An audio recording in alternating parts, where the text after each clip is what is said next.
vous le goûter, madame. C'est du jus de pomme. Alors, est-ce que vous connaissez ce jus de pomme? Le jus de pomme, moi, moche et bon. On est 3 amis qui ont créé notre société. Et en fait, ce qu'on veut, c'est limiter le gaspillage alimentaire tout en aidant les producteurs locaux. Du coup, on s'est tourné vers les écarts de tri des producteurs de pommes alsaciens. C'est cette fameuse distinction entre le calibre et le non calibré. Ben nous, on rachète du coup toute cette partie-là de la production, qui n'est pas assez jolie pour finir dans les rayons. Et du coup, nous, on les rachète au producteur à un prix qu'il fixe et qu'on ne négocie pas. Le but, c'est que lui gagne de l'argent. On fait presser ça à Rotelsheim. On n'ajoute rien, pas de sucre, pas de colorant, pas de conservateur. C'est que du jus, ouais. Vous n'utilisez pas à croquer, parce que c'est les pommes qui doivent finir dans les rayons. Et du coup, bah, notre jus a un goût beaucoup plus sucré, beaucoup plus goûteux.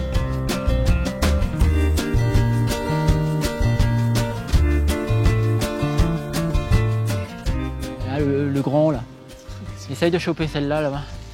Celle-là? Ouais, celle-là, là. La roue. Voilà, celle-là. Oh, purée, il a le bras long, hein. Tu vas m'embruter là. Ouais, bah exactement. Donc ça, c'est le genre de choses, effectivement, qui risquent de passer à la trappe, quoi. Un coup de soleil, par exemple, comme ça, ou des défauts comme ça, hein. Ça, c'est un défaut physiologique. Des choses comme ça, tout ça, on l'écarte tout de suite à la récolte. En moyenne, on est à 20%. C'est-à-dire 20% des pommes qui sont sur les arbres sera de l'écart de tri. Aujourd'hui, ce qu'on propose à André, ce qu'on lui a proposé, c'était de le rémunérer à sa plus juste valeur. Donc pour donner des chiffres, c'est simple, les écarts de tri, parce qu'on parle bien que de ça, peuvent permettre de lui rapporter 7 centimes le kilo. Nous, on arrive à atteindre 20 centimes le kilo. Non, et puis même, non mais en vrai, tu vois, les infos sont... Tu vois, le fait que la fable soit ici, elle sera beaucoup plus lue. On parle bien de finaliser l'étiquette. Voilà.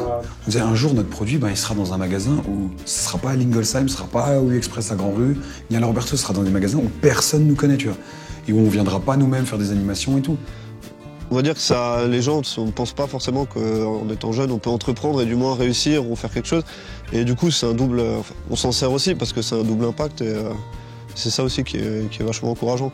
On n'est pas des génies, on n'a rien inventé, on essaie juste de proposer une solution alternative à un système qui est en place, en apportant des trucs qui ont du sens, quoi.